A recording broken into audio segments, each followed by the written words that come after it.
Hi, my name is Randy Reed. I'm the Executive Director of the National Lighting Bureau. Today I am moderating 5 panel discussions.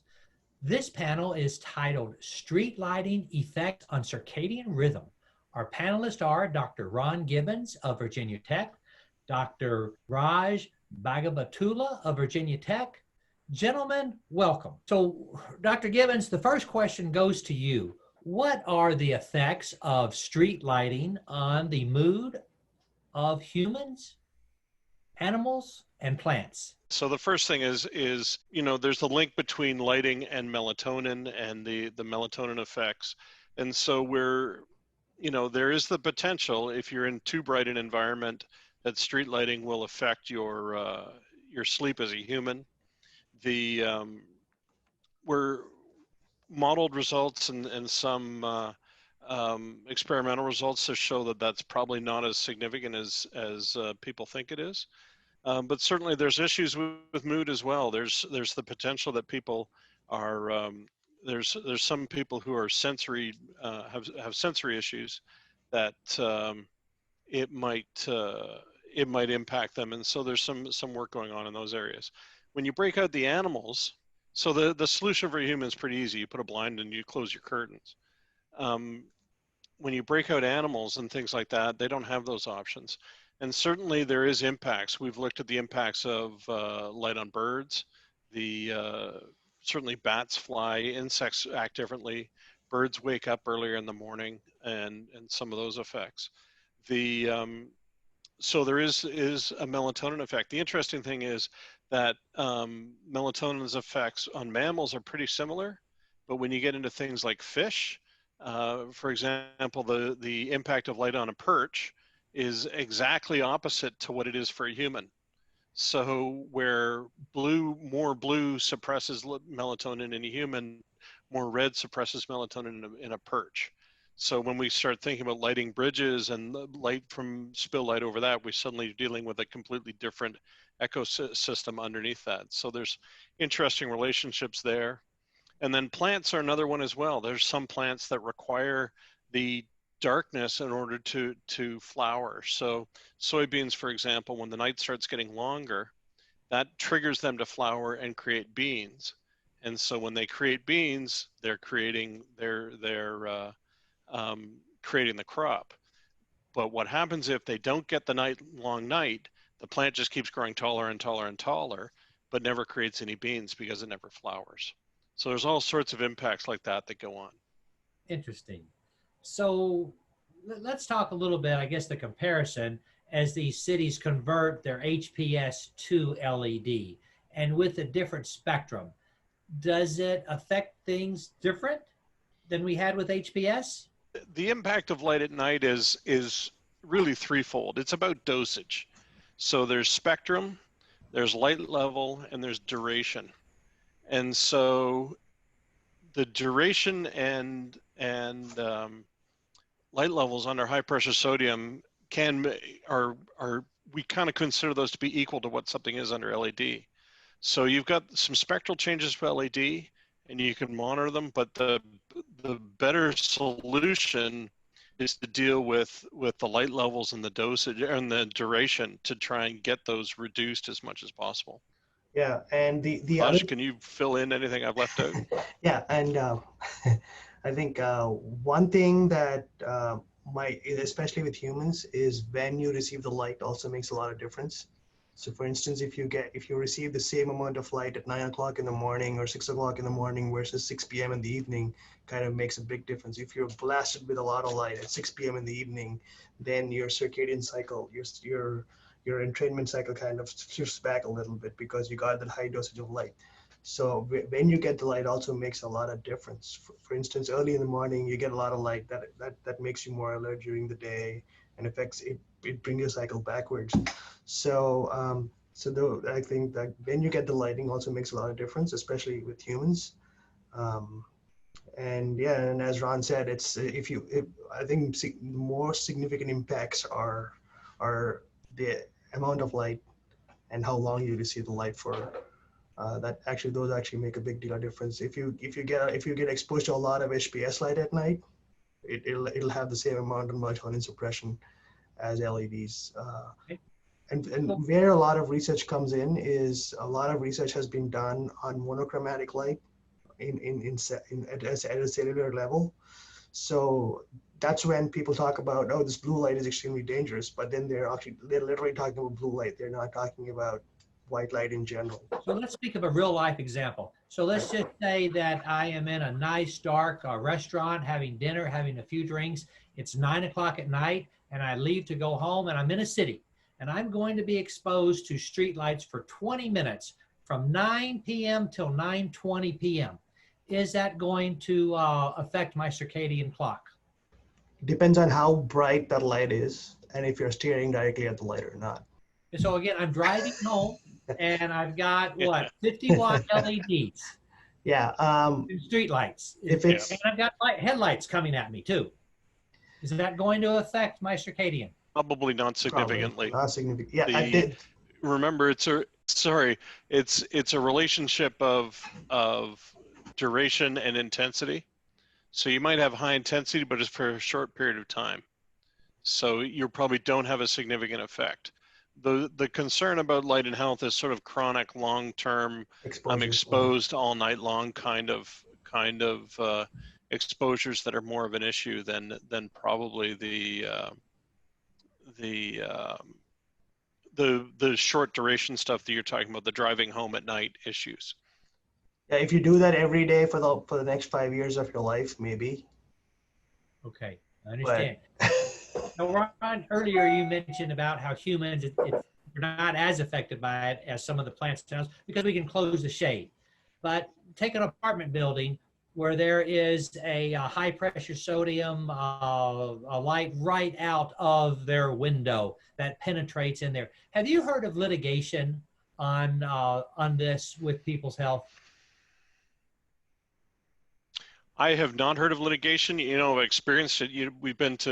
We've all been in fancy hotels with wall washers and things like that coming up the side of the building, and you're kept up at night because of the light. And I've even been kept up at night by a blue clock that's been sitting in a hotel room.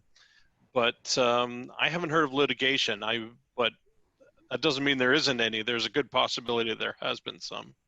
But on an example, with the wall washers focused on the windows, if we slept there every night, could we expect it to affect our circadian entrainment, and then we would produce less melatonin, and we could have health problems? Is that fair to say? It depends. Again, it depends on those three quantities, but certainly the duration and all-night exposure is something we would be concerned about. Okay. Let's talk for a minute about the short wavelength. Short wavelength light, how much of that in LED is safe? Well, to me, that's something that's still open to discussion. The CIE now has the new method of evaluating things, the melanopic EDI, equivalent daylight illuminance, and that's starting to give us some ideas of some of those things. At the end of the day, I'm not sure that the threshold for exposure has really been established for over a long-term kind of thing. Most of the large-scale studies, the epidemiological studies, have been lighting as a binary factor, lighting yes, lighting no. And so now we need to get down to the brass tacks of what the actual threshold is in that environment. And as we don't know, a lot of studies have been, especially the causative, really powerful studies have been looking at short-term acute exposures. If I expose you for this much light for this amount of time, what happens to my melatonin suppression? But we don't know what happens when you get exposed to that or short exposures for a longer period, extremely long periods of time, and what happens to the health of humans. We don't really know that. So that's a big question. And then that the amount of blue content in the light, safe amount of blue content in the light is the next question that needs to be answered in research. So really a large scale study looking at the true lighting quantities, not just lighting yes or no, but lighting, what was the spectrum, what was my duration, what was my intensity, and look at that as a large scale epidemiological study and look at those effects is what's needed. So Because that'll allow us to get to the threshold. are you doing any tests of this where you expose people to street lightings and then you stop and measure their melatonin? So we've got the ability to put on 6 different light configurations, 6 different CCTs, 6 different spacings, and can mix those up. So while we were doing the data collection for this study, every week people came in and experienced a different lighting condition, so a different CCT, and then we would have them drive for 2 hours and do the melatonin collection. And they did that for 6 weeks. So they looked at 6 different light sources, and including a no lighting condition. So those are, we've got that data. We're in the process of writing the journals that we need for peer review. So that's coming out here shortly. And then Raj, I'll let you fill them in on your study. So that was my study. Raj has got a similar thing. So my the one I'm looking at is the study that Ron talked about looked at different CCTs, but my study actually looks at one CCT at different light levels. So we're looking at the 2 vectors. So one, we're looking at not only different kinds of CCTs in my study. So what happens if you increase the light level on the road? And is that going to suppress enough melatonin? And also on the flip side, there's been research that shows that people exposed to higher amount of white light at night are more alert. So we're also looking to see if street lighting, especially LED street lighting at higher light levels, actually makes the drivers more alert.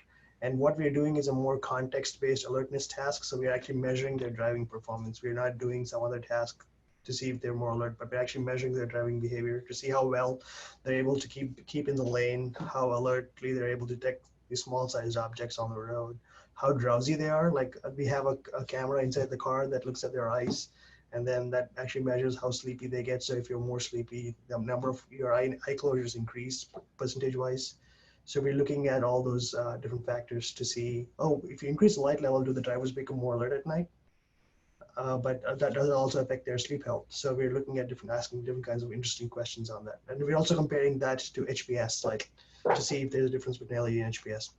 So they could be more while they're driving and then they go home and they can't sleep, right? That's a good question. Yes. Okay. And that comes down to that whole duration idea, how much of how long the exposure is. Yeah, that's why we have people who pick them up and drop them home so that they don't get into a crash on their way to or back from the study. Okay, smart. Yeah. Now, with the advent of autonomous vehicles, how will that affect roadway street lighting? There's a couple things going on there. The vehicles need sensors, and so there's a potential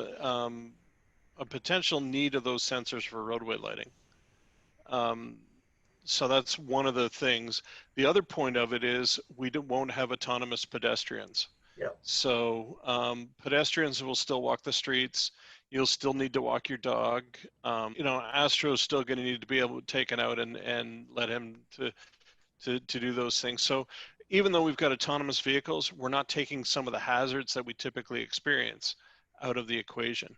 So there will still be a need for street lighting for those people. Now, the street lighting levels might change. The need for how bright the road needs to be might change because we don't need as much light for a pedestrian possibly. If there's not a detection task going on, the pedestrian just needs to be able to make sure they're not tripping and falling. So autonomous vehicles are kind of an unknown to us, and we're getting into some of the sensor testing right now and looking at how those vehicles travel in lighted spaces. And so we'll probably have some better idea of that in the next couple of years of how the sensor packages are going to work out. I think the greater thing right now is automated vehicles in terms of a vehicle that supplements the driver's performance. And because you don't want to get into a situation where the sensor package drops out on an automated vehicle and the driver doesn't take over. So those are issues, and we've seen that already with a crash in Phoenix, for example, where a cyclist was was hit by an automated vehicle that the sensor package didn't pick up the pedestrian, and the driver was doing something else. So those are our greater concerns right now. Yeah, and just to add to that, just because we have autonomous vehicles doesn't mean that they will not be human-driven vehicles. Yeah. We'll also have, for the next 50 years, it'll be mixed traffic at least.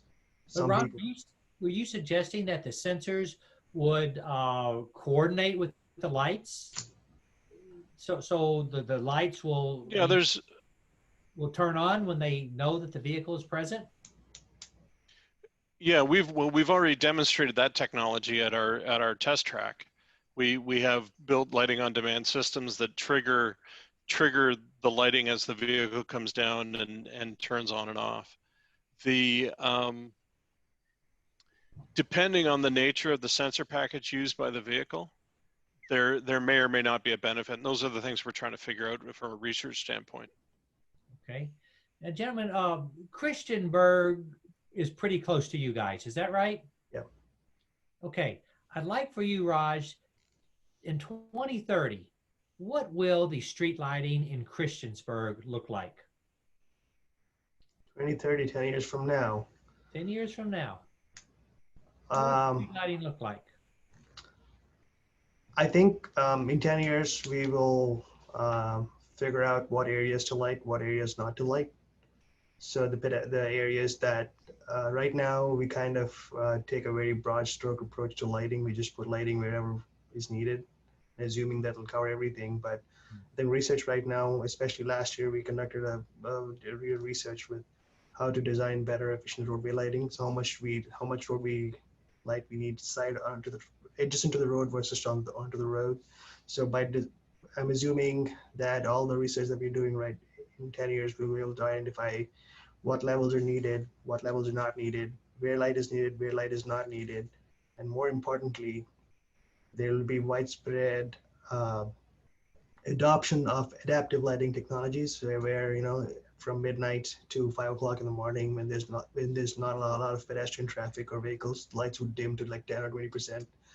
So we also see, not only we'll see the energy savings from the dimming, but we'll also see a lot of reduction in light pollution and all these light trespass effects on plants and animals. And more importantly, and then Ron talks about it a lot, about using light as a medicine, as a drug, only using light where it's needed, when it's needed, and how much it's needed. So instead of going like lighting everything, safety. Ron, you take a crack at it. Yeah. What's it going to look like in 10 years? So I see fully controllable systems that allow us to dim lighting when it's not needed, and whether that's done on time of day dimming or done based on vehicle volume. So if we have less than 10 pedestrians an hour, we dim the lighting down, and some of those things. I see us with the possibility of spectral tuning. Our research has shown that there's a benefit for certain spectral, a balance in the spectrum for visibility. So if we have a lot of activity, we might tune the spectrum to adapt to that visibility need, and then tune it away so we get rid of some of the negative effects. I see strong